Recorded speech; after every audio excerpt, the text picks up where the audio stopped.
pessoal, sejam muito bem-vindos a mais uma live. Hoje estamos em um horário diferente, mas nada mais, nada menos do que o nosso convidado, como o Lucas. Ele já deve estar para entrar e aí ele vai me enviar um convite, né, senhor Lucas? Para a gente poder iniciar.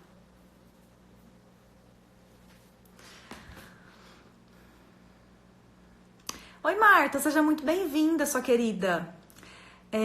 Peraí, deixa eu ver aqui, Lucas. A gente já vai começar, viu, Marta? Boa tarde, senhor Lucas. Quanto tempo? Não? Só algumas horas. Deixa eu ver aqui. Ah, entendi. Tudo bem, Marta? Como que você está? Nossa, eu tô muito baixinho aqui, né? Agora eu fiquei mais alta. Beleza, perfeito. Boa tarde. Boa tarde, Lucas. E aí, como é que você está na correria? Estou bem, e você? Tem muito tempo, né, Michele? Algumas horas só, né? Então é isso aí. Deu para respirar um pouquinho? Deu, é corrido, mas dá tempo. Organiza um horário, vai correndo e vai e volta e dá certo no final das contas. Tá certo. Oi, Graziele, boa tarde. Seja muito bem-vinda, viu? A gente acabou de começar.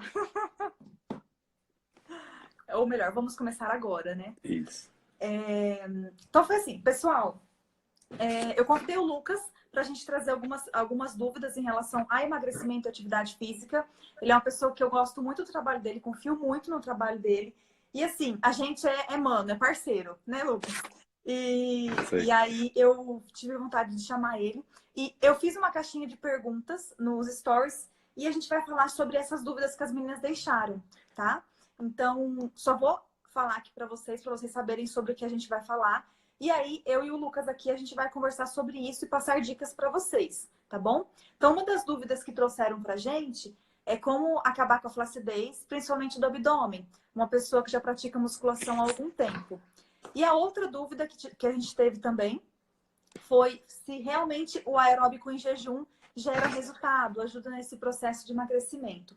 Então, de imediato, né, Lucas? Nós vamos falar sobre esses temas. E aí depois a gente pode abrir para quem estiver online aqui para tirar alguma dúvida com a gente. Papel Beleza? Combinado? Combinado, isso. Bom, então vamos lá, né? Vamos discutir um pouco primeiro um tópico que é, de certa forma, mais relevante, mais discutido dentro da musculação, nas salas de musculação, é justamente a questão que envolve a flacidez, né? Eu creio que não é algo que incomoda apenas na região abdominal, e sim no corpo como um todo, desde a região de glúteos, coxas, né? Membros superiores, né? Mas vamos pensar um pouco mais além, né? Quando falamos de flacidez muscular, nós pensamos em, primeiro ponto, nós temos o treinamento físico, né? E a alimentação. Aí podemos dizer que o treinamento físico é como se fosse o pedreiro. E a alimentação é como se fosse a pedra, né? Por quê? A pedra é que vai construir a parede, o muro, a casa, enfim. E se o pedreiro não tiver ajustado com a pedra, as coisas não funcionam. O que eu quero dizer com isso? Quando falamos de treinamento resistido, visando hipertrofia, visando combate à flacidez... Oh, meu Deus! Perdoem, gente, caiu. Não, acontece. Visando a flacidez, ao combate dos processos de perda de massa muscular, nós temos um fator chamado intensidade. E esse fator intensidade, ele, de certa forma, ele liga a todas as outras variáveis que envolvem o treinamento físico, né? Ou treinamento resistido, ou treinamento aeróbico que seja. Até já, de certa forma, faz um link para a próxima questão do aeróbio e jejum, e também naquele outro questionamento que nós discutimos em relação aos treinos de 15 minutos, né? Os treinos rápidos, né? Que também tem a ver com os chamados treinamentos intervalados de alta intensidade, que estão muito em moda hoje, basicamente quase ninguém sabe prescrever. Mas voltando à questão que envolve a flacidez, podemos dizer que o primeiro ponto a ser discutido é a ingesta proteica. Porque se não tiver a ingesta proteica adequada, né, digamos que hoje varia em torno de 1,6 gramas por quilo corporal, isso pensando em indivíduos normais, chegando em atletas até 2,2, 2,8, aí tem aqueles milagrosos milagres que acontecem, mas aí com outros recursos, enfim, são os recursos ligados a hormônios, esteroides, mas batendo as metas desse macronutriente, aliado a um treinamento resistido. O abdômen em si, que é a dúvida da seguidora, ele é um músculo como qualquer outro músculo. Ele precisa de sobrecarga. O que seria isso? Às vezes o indivíduo vai para a academia, realiza um exercício apenas do grupamento muscular do abdômen, seja ele reto ou transverso, as suas divisões, e quer um milagre. O milagre não acontece. Né? De que forma que ele vai acontecer? Unindo um treinamento por séries, repetições, visando hipertrofia. Chegou a um certo ponto, o corpo se acostuma da mesma forma. E o que ele precisa? De um novo estímulo. E qual estímulo é esse? Ou intensificar, através de alguns métodos, por exemplo, né, os bisets, que é a união de 2 tipos de exercícios com o mesmo grupamento muscular, sem descanso, ou até mesmo a carga, que é uma das variáveis, de certa forma, que mais você pode modificar sem mexer tanto nesses trabalhos que envolvam os métodos que intensificam. O que seriam isso? Bisset, Trisset, Hash Pause, SST, é um tema extenso a ser discutido para outro momento. Mas o ponto fundamental é o indivíduo inserir uma nova carga ou uma sobrecarga, porque o corpo, de certa forma, ele se acostuma muito facilmente. Feito isso, o que o pedreiro fez? Ele quebrou, degradou a massa muscular. E esse processo de degradação, digamos, de quebra, chamados de microlesões, essas microlesões têm que ser reparadas. Elas vão ser reparadas através de estímulos, e esses estímulos podem ser ligados ao treinamento e os hormônios, tá? Digo, abre aspas, os hormônios que o corpo produz naturalmente. Esqueçam os hormônios esteroides. Esses hormônios vão mediar algumas ações, alguns processos relacionados à remodelação, à síntese proteica, unido a quê? A ingesta proteica, né, Michelle? Sim, exatamente. Então, eu percebo, é uma coisa assim que às vezes eu penso assim, cara, eu acho que todo mundo sabe sobre quais são os alimentos, fontes de alimentos de origem de proteica, né? E tem pessoas que não sabem, elas ficam tão preocupadas com essa questão do que comer, do que deixar de comer e tudo mais, que elas não sabem o que comer. Então, esses alimentos de fonte proteica que o Lucas está mencionando, é justamente os alimentos, os leites, os derivados. Então, leite, queijo, iogurte, coalhada, kefir também, que é muito rico em proteína. Então, todos esses alimentos. Aí a gente tem os alimentos, as carnes, né? Carnes, peixes, aves, qualquer tipo de carne. E aí também, esses são alimentos que são de origem animal. Então, não tem como a gente entrar aqui dentro, mas é porque eles têm a proteína, vamos dizer assim, né? Mais legalmente, né?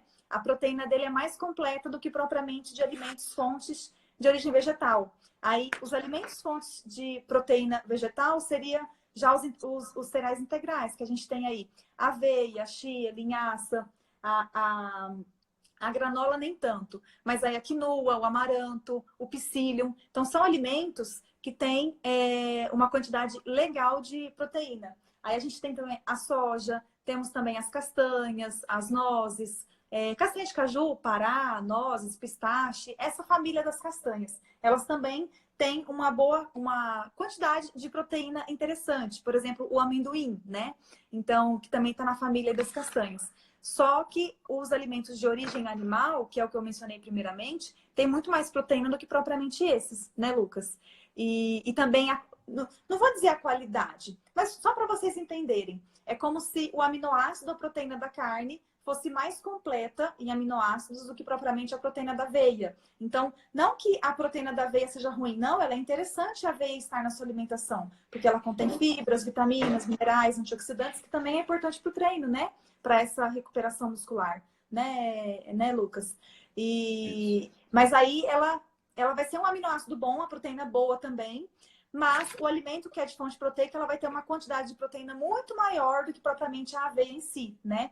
Você teria que comer, por exemplo, muito aveia para você compensar a quantidade de proteína que seria, por exemplo, no bife, dando um exemplo.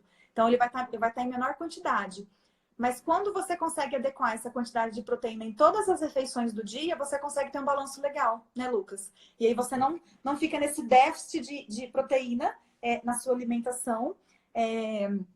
Não falta. Então, é importante, até para o emagrecimento, para tudo, né? Não é só para essa questão que a gente está comentando da flacidez, mas é importante também que você consuma alimentos fontes de proteína todas as refeições, independente se for de origem animal ou de origem vegetal, justamente porque vai te gerar maior saciedade. E te gerando maior saciedade, você come menos, que consequentemente te ajuda na perda de peso. Porque as pessoas que acabam comendo muito carboidrato, a saciedade do carboidrato é muito pequena, ela demora, ela vai rápido, né? Cai na corrente sanguínea muito rápido essa glicose. Então, não gera uma saciedade por maior tempo igual a proteína, né? Então, é muito importante para essa questão não só da flacidez, né, Lucas? Mas em todos os Isso. sentidos, o consumo de alimentos de fonte proteica, né? Perfeito, é isso mesmo. É a união, justamente. Não tem como falar em dissociar o aspecto alimentar do aspecto relacionado ao treinamento. Até porque quando falamos em essas fontes proteicas, temos que pensar que a grande maioria dos trabalhos que discutem esses parâmetros, na verdade um consenso, né, até inclusive em 2018 foi publicado um consenso recentemente, ano passado, ano atrasado, aliás, né, viramos o ano, de nutrição esportiva, né, e esse consenso justamente coloca esses valores, né, digamos, para atletas, né, ou até mesmo comparando esses atletas a indivíduos normais, digamos nós, colocando esse valor de 1,6. Aí ele não descreve se é uma proteína animal ou uma proteína vegetal. Porém, esse valor de 1,6, ele é considerável até 2,2 sem prejuízo algum para a saúde. Aí pensando em valores mais altos, aí sim poderia ter alguns prejuízos para a saúde. Mas tendo esse balanço, né? Equilíbrio entre os macronutrientes que é importante. Até porque para essa pessoa que está buscando um aumento de massa muscular, ela precisa de energia, né? E essa energia, grande parte da energia para ela treinar em alta densidade, colocar cargas mais altas, ela é proveniente do carboidrato. Não pode, né, exterminar ele de todo jeito, não tem como. Não E uma tem coisa que como. eu vejo que tem muitas pessoas que acabam fazendo, por exemplo, como a proteína ela gera maior saciedade, pessoal, justamente porque a digestão e a absorção dela é muito mais demorada do que propriamente o carboidrato, eu já recebi muitos pacientes no consultório que em uma refeição comiam muita proteína. Então, acaba que essa saciedade gera por muito mais tempo. É interessante isso para a questão do emagrecimento e tudo mais, só que também interfere na próxima refeição que a pessoa precisa fazer. Então, por exemplo, se ele comeu muita proteína em uma refeição só, isso vai acabar prejudicando para que ele faça a próxima refeição. Talvez ele nem vai ter fome para fazer essa próxima refeição. Só que a gente precisa ter essa variedade de alimentos, né, Lucas? É importante que não precisa, né? A gente sabe que hoje em dia a rotina é muito difícil para as pessoas, é muita correria. Não precisa fazer exatas 6 refeições ao dia. Mas pelo menos você ter uma variedade de alimentação, de alimentos, de proteínas, de carboidratos, mediante o seu objetivo, é importante. Do que tem pessoas que já chegaram para mim e faziam apenas 2 refeições por dia. E É até a muito taxa de pouco. absorção também dessa proteína, ele não absorve 100%. Ela também tem Não. que ser fracionada ao longo do dia, né? Então a taxa de absorção diminui. Aí entra o papel, digamos assim, a pessoa faz o uso, né, compra o suplemento alimentar, a única coisa que ela está fazendo é aumentar o valor do seu xixi, né? Sim, mais nada. É o que eu Porque falo para os pacientes. o corpo não está absorvendo, né? Não está absorvendo aquele macronutriente. Então, assim, esses parâmetros que foram descritos pelo consenso, eles diretamente vão nortear a forma em que você vai aliar, a pessoa, o profissional vai aliar o tratamento e também o acompanhamento visando o quê? O combate à flacidez, né? Ou seja, atuando de certa forma a união do pedreiro que quebra esse processo, né? Que quebra a pedra e a pedra para a construção, né? Que é a proteína. Uhum. Realmente não tem uma... Eu entendo que às vezes a maioria dos meus pacientes são mulheres. E uma dessas que perguntou, ela é minha paciente. Eu entendo que a gente é muito imediatista e a gente tá fazendo as coisas, a gente quer ver o resultado rápido. A gente é assim o tempo todo e eu também sou, muitas das vezes que eu me pego dessa forma, mas não tem outro caminho, né? É a Não tem. constância, é a consistência, é Isso. fazendo todos os dias, mas pensando que você está fazendo para você, para sua qualidade de vida, e o resultado ele vai vindo aos poucos. E quando a gente tira um pouco o olhar do resultado, a hora que você menos espera, o resultado já está ali na sua cara, já deu tudo certo. Mas quando a gente acaba olhando demais e focando no que você não conseguiu ainda, e se comparando muito, que tem a maioria das mulheres acabam se comparando com outras, isso acaba até desmotivando a pessoa e ela para, né? Então não ajuda, atrapalha o processo dela, porque ela desmotiva e realmente pensa, nossa, eu não consigo, não tá dando certo, ela prefere desistir. E não é Uhum. legal, né? Eu falo muito isso com meus alunos, a respeito dessa questão de resultados, né? Às vezes a pessoa esquece de todo um processo que é lento, né? Não é de curto prazo, assim, de médio a longo prazo, se espelhando em outra pessoa, né? E, na verdade, ela não sabe o que a pessoa passou para chegar ali. Né? Até brinco, né? A pessoa quer chegar ao palco sem passar pelo bastidor. Né? E quando fala em chegar ao palco sem passar pelo bastidor, tem outro aspecto também. Um aspecto psicológico seria a motivação. A motivação ela é passageira, ela oscila ao longo dos dias, ao longo do mesmo dia ela vai oscilar. Só que você tem que ter em mente que o seu propósito de treino, o propósito é maior do que a motivação. Então, assim, é uma mudança. E ela não acontece da noite para o dia. É de médio a longo prazo. É. E eu percebo que às vezes as pessoas elas se pegam nessa motivação como se fosse essa motivação que fizesse com que elas fossem ter resultado. Então, eu vejo, não, Michele, mas eu não sou focada, eu não sou determinada, eu não tenho motivação. Só que eu vejo às vezes que as pessoas, elas realmente desse propósito que a pessoa tem do objetivo que você comentou, ela não entendeu ainda como que é o objetivo dela ou o que que ela quer. E aí ela fica pegando em alguma coisa, tentando se apegar a algo que não é concreto. E aí realmente ela fica naquele ciclo de começa e para, e se sente fracassada, incapacitada, mas porque ela acha que é a motivação que ela precisa. Todas as coisas são importantes, né? Mas melhor é, como você falou, é a pessoa realmente ficar. Tomar a decisão de realmente falar, não, eu quero emagrecer, eu quero melhorar meu condicionamento físico, então tá. Então, a partir de agora, independente do que acontecer, eu vou estar firme nesse meu propósito. Isso é importante. E as pessoas acabam desistindo por conta de várias coisas, né? Mas eu vejo que as pessoas pegam muito nessa questão da motivação e pega como se fosse uma força maior, assim, que se ela não estiver presente, as coisas não acontecem, sabe? Eu acho muito engraçado. Mas, enfim. Você queria complementar mais alguma coisa Não, sobre a é isso fluidez? mesmo. É isso Perfeito. mesmo, né?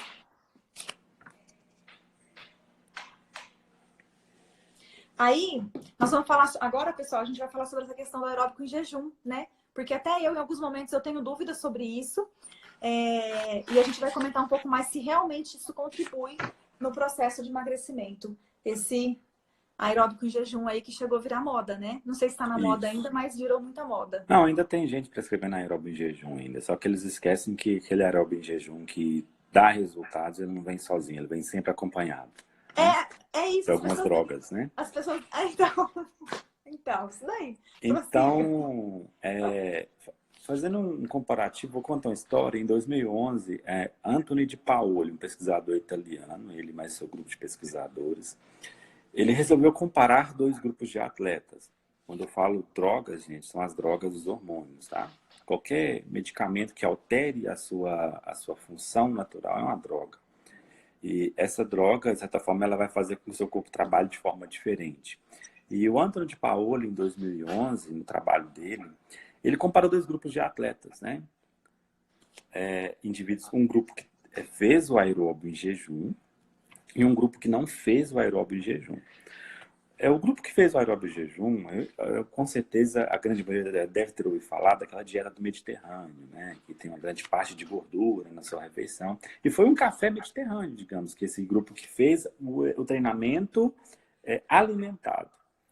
E após a sessão, que durou mais ou menos 36 minutos, a sessão de treinamento, que durou mais ou menos 36 minutos, com mais ou menos, se não me engano, 60% a 65% do VO2, seria uma atividade leve a moderada intensidade, digamos, ele comparou o gasto energético pós-treino e também a utilização de gordura através de testes específicos.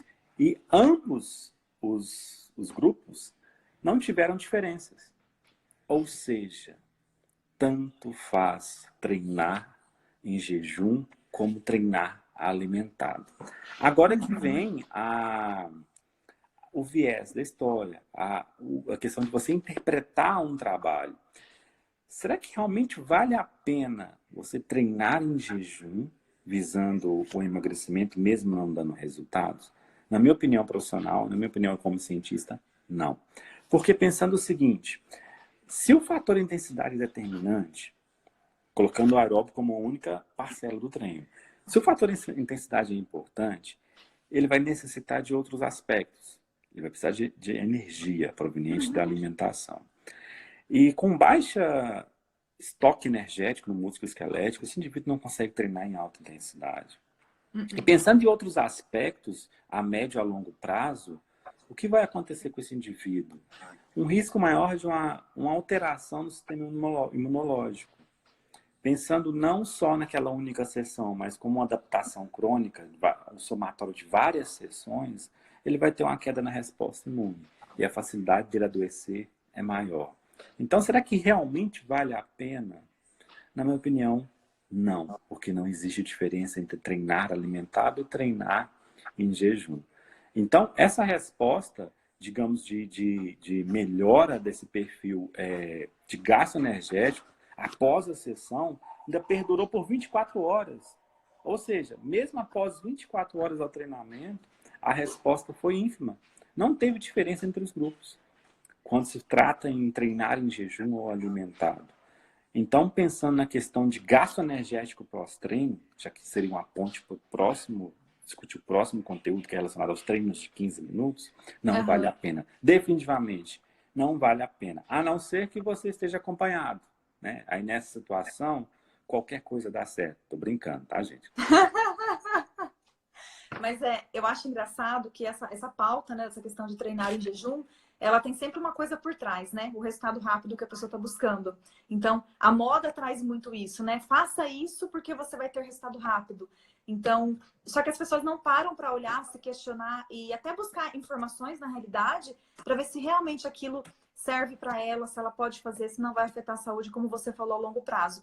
Se eu fosse depender de ter que emagrecer por conta de jejum, vamos supor que o jejum fosse um fator isolado para o emagrecimento. Eu estava lascada, porque eu não consigo treinar em jejum. Eu não dou conta. Eu sinto fraqueza. Então, assim, pessoal, não sei se o Lucas vai falar mais alguma coisa, mas quando a gente pensa em emagrecimento somado com atividade física, é importante que a gente lembre que não é um fator isolado que vai fazer com que a gente perca peso. São vários fatores que estão englobados ali. E é um processo, não adianta a gente tentar se enganar que não vai ser rápido. Você pode até emagrecer rápido, mas você vai perder gordura, você vai acabar perdendo massa muscular junto também, que não é favorável, não te ajuda. É importante que essa massa muscular esteja saudável, com que você vá, de certa forma, alimentando ela, vamos dizer assim, né? Crescendo, mas não crescendo para ficar bombado, mas assim, mantendo ela trabalhando saudavelmente. Então, não existe, porque se existisse um milagre, né, Lucas? A gente estava ferrado, né? Você não concorda? A gente estava ferrado se existisse um milagre para emagrecer, né? A gente não tinha trabalho, não. Aí, eu até anotei aqui uma pergunta da Soares Underline Roupas, né? Ela perguntou o seguinte, eu anotei aqui, se dá para emagrecer fazendo só musculação? Uma pessoa obesa que tem joelhos problemáticos e tem dificuldade com aeróbios por causa do impacto. Bom, definitivamente a resposta é sim. Porque antigamente, vamos voltar um pouquinho na história, quando falava-se de treinamento de musculação, as pessoas colocavam números mágicos, né? Número milagroso. Que você treinar 3 séries de 9 repetições, você vai hipertrofiar, vai crescer aquele número, com coisa que músculo entende em número. Você treinar séries de 25 repetições seria emagrecimento? Não, com coisa que músculo sabe contar. Na verdade, o músculo entende estímulo. Esse estímulo é um estímulo máximo ou um estímulo submáximo. Mas aí, voltando à questão da musculação para emagrecimento, o que ocorre? O fator que vai determinar esse processo a longo prazo, esquecendo a parte imediata, é aumento da taxa do metabolismo de repouso. A única forma que você vai conseguir aumentar essa taxa de metabolismo de repouso é construindo mais tecido. E esse tecido seria não tecido gorduroso, sim tecido muscular. E esse tecido muscular, de certa forma, para você se manter vivo ou para você se manter vivo, à medida que você aumenta esse volume de massa muscular, digamos, ele aumenta o gasto energético, como você disse. E esse aumento do gasto energético, a médio e a longo prazo, Isso aí pode variar de pessoa para pessoa, varia até mesmo de aporte nutricional. Então, pensando em números, como as pessoas gostam de números, varia em torno de 300 gramas até 600 gramas de massa muscular por mês, para você aumentar esse volume. Pensando a título de um ano, você teve um aumento mais ou menos, digamos, quase 3 quilos, né? Podemos colocar um valor nesse. Aí o que acontece? Seu corpo que gastava X passa a gastar X,33. Ou seja, tem um aumento, digamos, não significativo, mas já tem um aumento. Agora pensando lá, Soares Underline Roupas, que é o seu nome, o que acontece quando você insere esse aspecto fator intensidade? O corpo, voltando àquela questão do Antônio de Paoli, que falou em gasto energético pós-treino. Quanto maior o fator intensidade do treinamento, maior vai ser o seu gasto energético. São valores que aumentam de forma... seriam equivalentes. Se você gastou pouca energia durante o exercício, o seu gasto energético pós-treino também vai ser menor. Se você gastou mais energia ou teve um fator de intensidade maior durante o exercício, o gasto energético vai ser maior. Por que isso? Esse EPOC seria o consumo de oxigênio pós-exercício. O que está relacionado? Ele está relacionado ao processo de restaurar todas as funções fisiológicas que o corpo sofreu a modificação durante o treinamento. E isso gera gasto de energia. Então, tem trabalhos que mostram que o corpo dura, esses EPOCs, né? Tem duração de 24, 48 horas em função do treinamento. Ele vai ser influenciado também pelo volume de massa muscular envolvida, ou seja, exercícios que envolvam grandes grupamentos musculares também vão ter EPOCs maiores. Agora, pensando na questão do joelho, a primeira coisa que a gente vê, o indivíduo está acima do peso, está com obesidade, já é inserido na esteira. Não, o caminho é contrário. A esteira é depois. Por quê? Lá na musculação, ele vai ter condições de fortalecer as articulações de joelho, tornozelo e quadril, tendo condições de futuramente fazer um aeróbio livre. Até porque a esteira também, ela absorve um pouco do impacto. Aí, nessa situação, o que podemos fazer? Tem as bicicletas, né? Que teriam menor impacto na articulação do joelho. Eu não sei se eu respondi a pergunta, tá? Depois você dá um feedback pra gente, Soares. Isso. Michele, alguma coisa? Uhum. Não, é isso mesmo. É exatamente isso. Tem pessoas que têm essa dúvida. Muitas pessoas me perguntam no consultório também se realmente dá para emagrecer fazendo musculação. Uma coisa que as pessoas pensam muito, como você falou, do aumento do volume muscular com essa constância durante o ano e tudo mais. Pessoal, quando a gente fala nesse aumento do volume muscular, não é que você vai ficar bombado até o final do ano. Vamos supor, né? Num período de um ano, como ele exemplificou, não é que você vai ficar bombado. Eu tenho uma paciente que treina com você, que um dia ela chegou para mim e falou assim: Michele, eu falei pro Lucas que eu não vou treinar braço, porque senão eu vou ficar com o braço musculoso. Eu falei, não, você pode treinar tranquilamente, isso não vai acontecer. Eu falei assim, não é fácil assim, né? Se for ver, não é assim, pá, eu já ganhei, aumentei muito meu volume muscular. Isso vai depender muito da genética, da alimentação, de vários fatores. Mas só para deixar claro para vocês que quando a gente fala desse aumento do volume muscular, num tempo que você está treinando aí, principalmente musculação, você não vai virar um bombado ou uma bombada, não. Não é simples assim, Apesar né? que minhas alunas treinam igual homens, né? Então, não tem moleza com elas, né? Então, mas de hipótese alguma elas vão ficar igual homens, porque tem justamente diversos fatores, como você disse, né?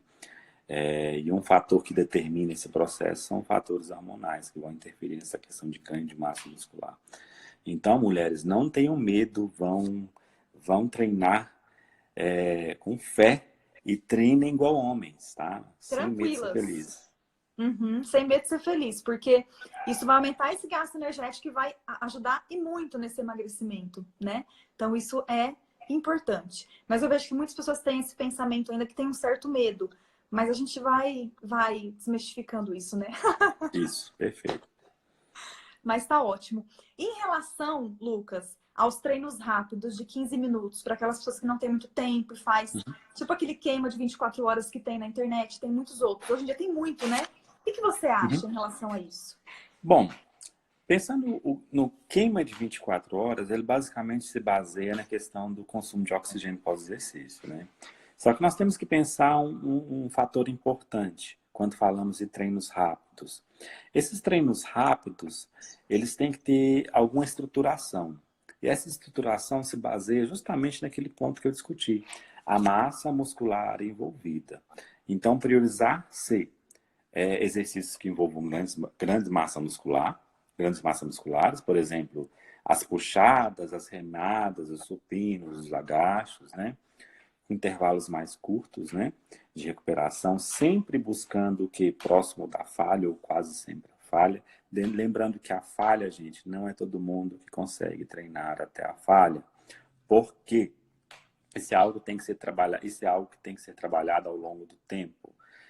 A falha, temos dois tipos de falha, digamos, a falha psicológica e a falha fisiológica. A falha psicológica, ela vem primeiro do que a falha fisiológica, porque é uma questão de defesa, o corpo humano, de certa forma, defende. Né, Michelle? Lembra aquele dia, né? Uhum. Então, quando você trabalha em falha, você aumenta o fator intensidade. Quando você reduz o tempo de recuperação, você também aumenta no variável intensidade. Quando você modifica a massa muscular envolvida, você modifica o gasto calórico durante e também na sessão, pós-sessão. Então, isso tudo vai interferir no gasto de energia pós-treino. Dependendo do período, por exemplo, até certo momento, ele dá resultado. Aí temos que mexer em outra variável.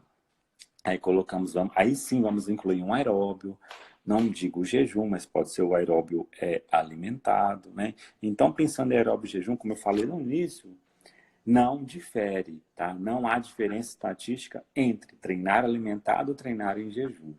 Então, inserir um segundo treino por dia, porque isso mexe em todo o gasto calórico do dia da pessoa, não só durante a sessão de 15, 20 minutos ou 50 minutos, mas também no pós-treino, porque você vai fazer uma segunda sessão por dia. Tanto é que todos os meus alunos, eu faço a recomendação.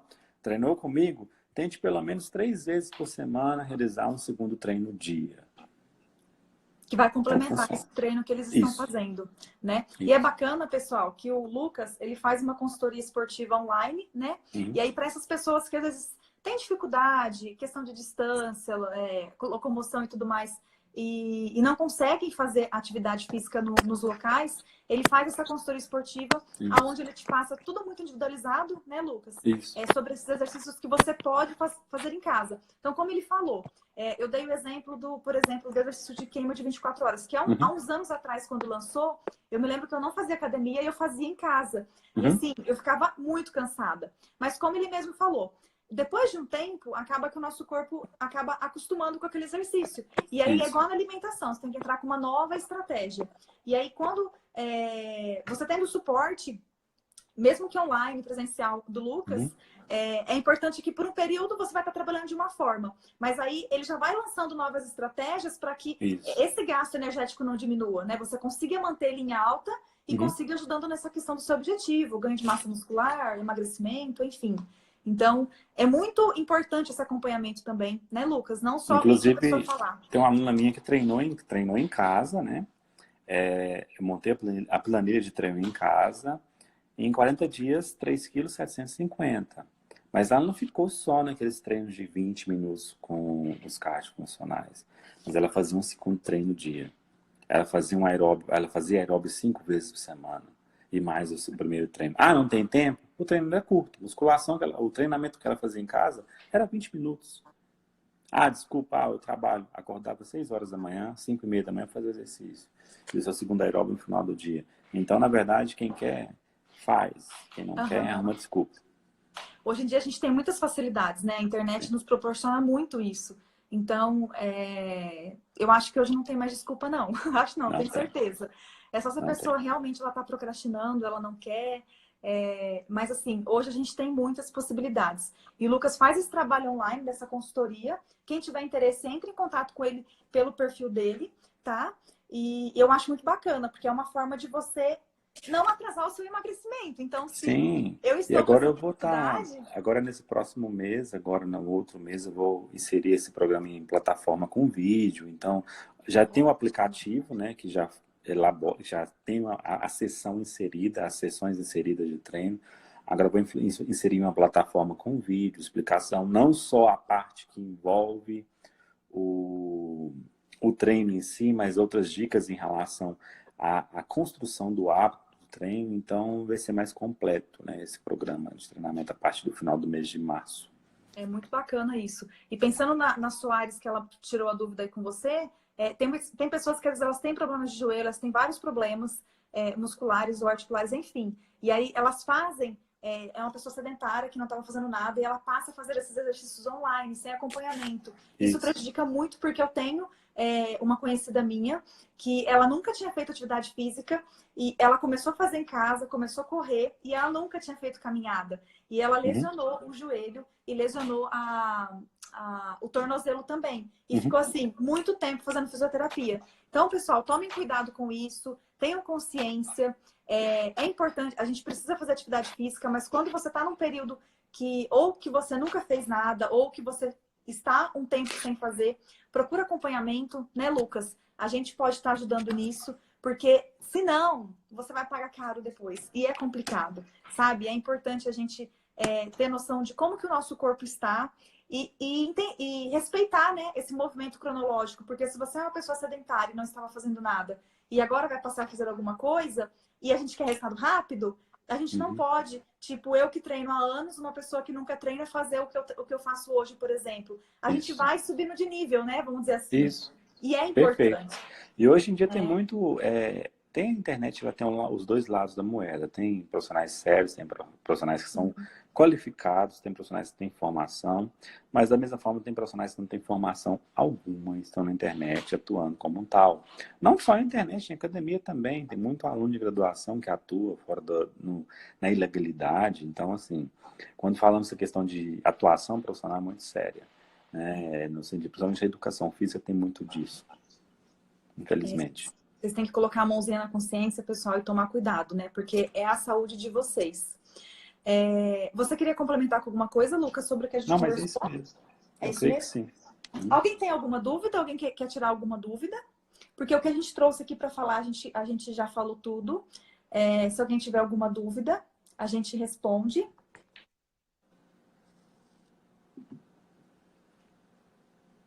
Oi, Elane, tudo bem? Vivi, Adriane. Pessoal, se tiverem alguma dúvida, mandem aqui pra gente, que se caso vocês não tiverem, a gente vai encerrar a live. Eu vou tentar deixar ela salva, né?